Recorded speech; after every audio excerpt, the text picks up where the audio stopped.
This video is to inform you that Keepgo eSIM internet plan is working well for me here in Canada. If you are new to eSIM, it can take a day or two to learn the concepts and various available options. But once you set up the eSIM and learn how to use it, it is easy to use, it is convenient, and it is cheaper than other local pay-as-you-go data plans. Keepgo's pay-as-you-go data plan is good for both short-term and long-term use. You just need to top up data with minimum of $3 a year to keep it active for long-term. So it is good for short-term visitors as well as long-term local residents like myself. I am using their data plan named Sagittarius that has coverage in US and Canada. Their data service connects to major cellular networks in US and Canada, as you can see here. They have many other plans and options. They also have options for phones that do not have eSIM.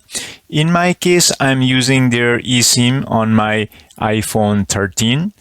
To use eSIM, you do need a phone that supports eSIM.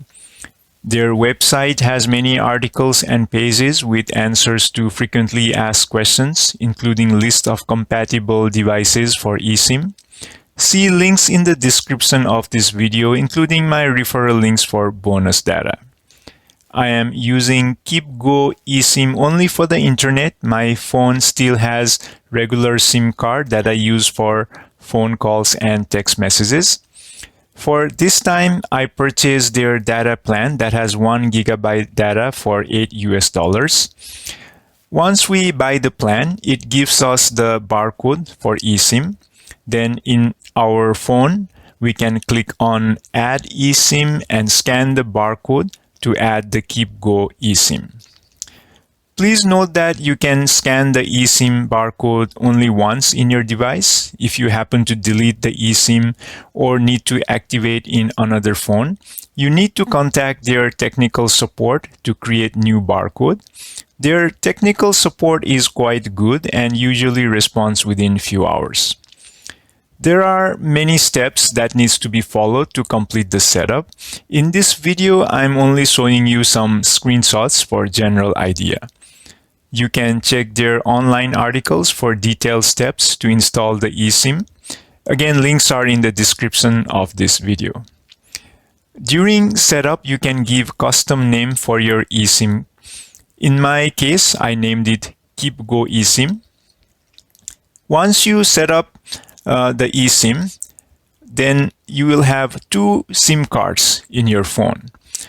So here in my example, one is my regular SIM card and the other one is the eSIM. You can see that the default voice line is my primary SIM card. We also have the option to select which SIM card to use while making phone calls for each of our phone contacts. In my case, only the primary SIM card has calling service, so I don't need to change this option.